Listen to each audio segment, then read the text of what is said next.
बढ़ रहा रूसी सेना का विशाल काफिला पिछले कुछ दिनों से बमुश्किल आगे बढ़ा है। बताया जा रहा है कि ये काफिला 64 किलोमीटर लंबा है।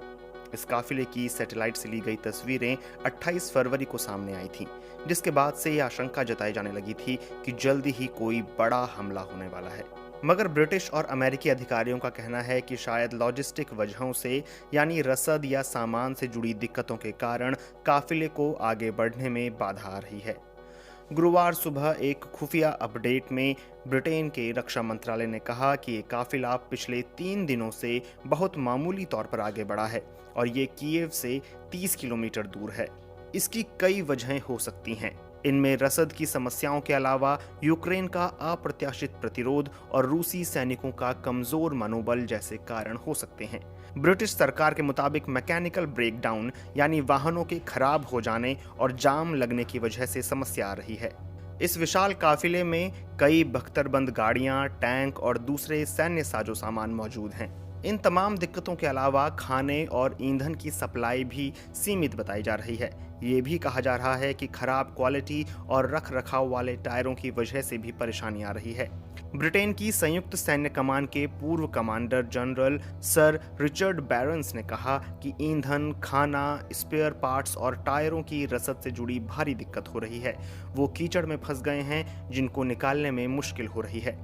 हालांकि उनका कहना है कि निर्देश और नियंत्रण संबंधी मुद्दे, जैसे कि रेडियो नेटवर्क और संचार साधनों का खराब होना, ये शायद ज्यादा बड़ी चुनौतियां हो सकती हैं।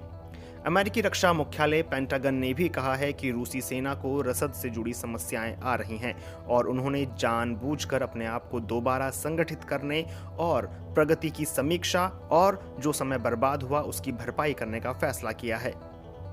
पेंटागन का कहना है कि यूक्रेन जिस तरह से मुकाबला कर रहा है, शायद उससे भी काफिले को आगे बढ़ने में बाधा आ रही है। हालांकि उन्होंने कहा कि इस बात की वो स्वतंत्र तौर पर पुष्टि नहीं कर सकते। ये भी समझा जा रहा है कि यूक्रेन ने जितनी उम्मीद की थी उससे कहीं ज्यादा ताकत के साथ विरोध किया है और इससे भी शायद रूसियों के मनोबल पर असर पड़ा होगा और काफिले की रफ्तार प्रभावित हुई होगी। मंगलवार को एक अमेरिकी रक्षा अधिकारी ने पत्रकारों से कहा कि रूसी सेना में मनोबल की समस्या के संकेत दिखाई दे रहे हैं।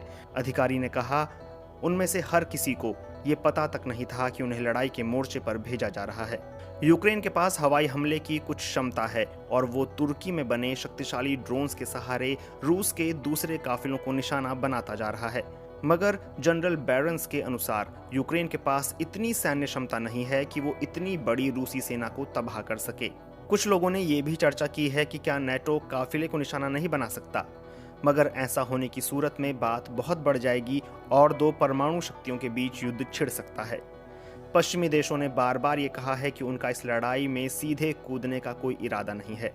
सारी समस्याओं के बावजूद सच्चाई यही है कि कीव के बहुत पास उत्तर में रूसी सेना का एक बड़ा काफिला मौजूद है जो किसी भी समय आगे बढ़ सकता है। जनरल बैरन्स ये भी कहते हैं कि इस काफिले के पास इतनी ज्यादा सैन्य क्षमता है कि वो कीव को बहुत नुकसान पहुंचा सकते हैं।